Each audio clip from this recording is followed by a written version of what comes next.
मित्रों, आज मैं एक सवाल के साथ आपके सामने प्रस्तुत हूँ। क्या योग ही अध्यात्म है या फिर सब कुछ छोड़कर जंगल में तप करना ही सच्चा रास्ता है? आज हम बात करेंगे उस एक चीज की जो इन दोनों से ज्यादा जरूरी है। उसका नाम है संतुलन। जी हाँ, योग नहीं, भोग नहीं, असली अध्यात्म है संतुलन, यानी बैलेंस, इक्वल। और इस वीडियो को देखकर शायद आपका भी नजरिया बदल जाए।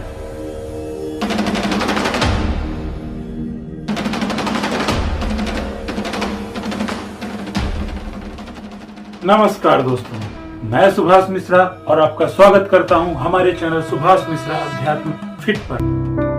हमारी सनातन संस्कृति में अक्सर दो तरह के रास्ते दिखाए जाते हैं। एक रास्ता जो कहता है सब त्याग दो और सब त्याग के जंगल में चले जाओ, और दूसरा रास्ता सब भोग लो, यह संसार अपना है। लेकिन अगर आप श्रीमद् भगवद गीता को गौर से पढ़ेंगे तो भगवान श्री कृष्ण ने अर्जुन को युद्ध छोड़ने के लिए नहीं कहा और न ही यह कहा कि तू जाके ध्यान करने के लिए बैठ जा, बल्कि कहा, हे अर्जुन, योगः कर्मसु कौशलम्, अर्थात कर्म की कुशलता ही योग है। यानी कि काम करो लेकिन ईश्वर भाव से।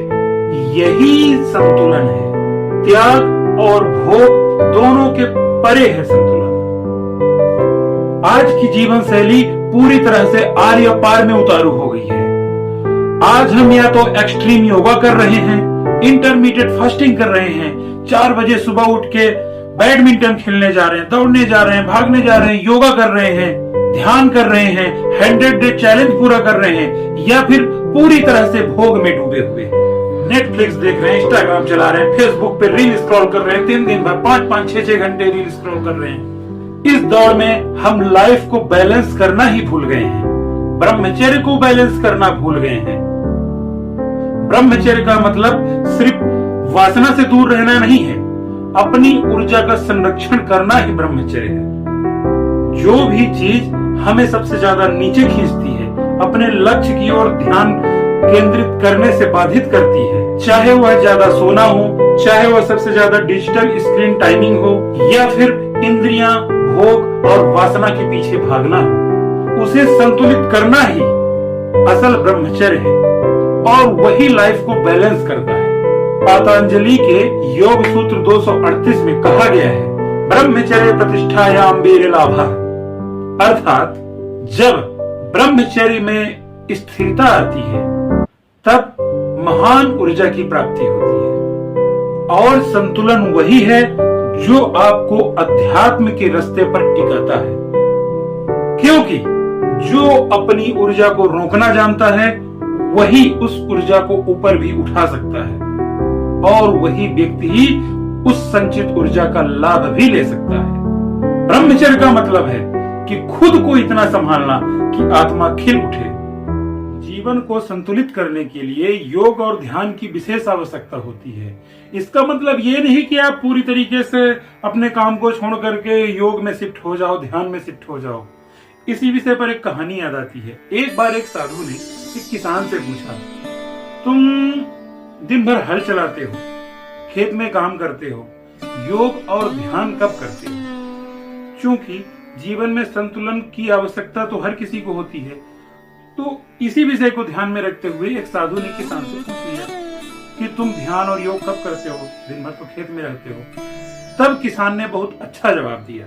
किसान ने कहा, जब मैं इस खेत पे हल चलाता हूँ तब मैं धरती माँ से जुड़ता हूँ। जब मैं अपने परिवार को खाना खिलाता हूँ, उनकी सेवा करता हूँ, तब मैं ईश्वर से जुड़ता हूँ। और जब मैं अपने दिन के सभी काम समाप्त करके राम नाम गाता हूँ, तब खुद अपने आप से जुड़ता हूँ। तब वो साधु चुप हो गए, क्योंकि किसान ने वही कहा जो असली अध्यात्म है, असली संतुलन है। अपने सामाजिक और पारिवारिक जीवन में रह करके ईश्वर को महसूस करना ही असली अध्यात्म है। यही तो लाइफ का असली बैलेंस है।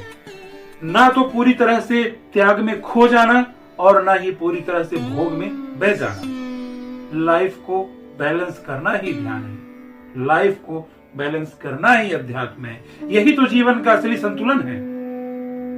तो अगली बार जब भी आपके दिमाग में ये बात आए कि मुझसे तो ध्यान नहीं होता, मुझसे पूजा नहीं होता, मुझसे कोई कर्म नहीं होता, तो रुकिए।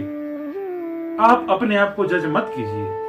आपका खाना, आपकी नींद, आपका रहन सहन, ये सब आपका ध्यान बन सकते हैं अगर उसमें संतुलन, ब्रह्मचर्य और जागरूकता हो तो। यही है आज का संदेश। योग नहीं, भोग नहीं, संतुलन ही अध्यात्म है। और जिंदगी को इसी नजरिए से देखिए, संतुलन के साथ, ऊर्जा के साथ और ईश्वर के साथ। कठोपनिषद में कहा गया है, आत्मनम रथिनम विद्ये, अर्थात अपने शरीर को रथ मानो, इंद्रियों को घोड़े और आत्मा को सारथी। यह जीवन का युद्ध तभी जीता जा सकता है जब सारथी जागरूक हो। ब्रह्मचर्य, संतुलन और प्रेम, इन्हीं में छुपा है वो अध्यात्म जो सिर्फ किताबों में नहीं, आपके जीवन में भी खिल सकता है। तो मित्रों, अपने जीवन में संतुलन बनाए रखें, योग करें, ध्यान करें, स्वस्थ रहें, मस्त रहें। मिलते हैं अगले वीडियो में। तब तक के लिए जय भोलेनाथ।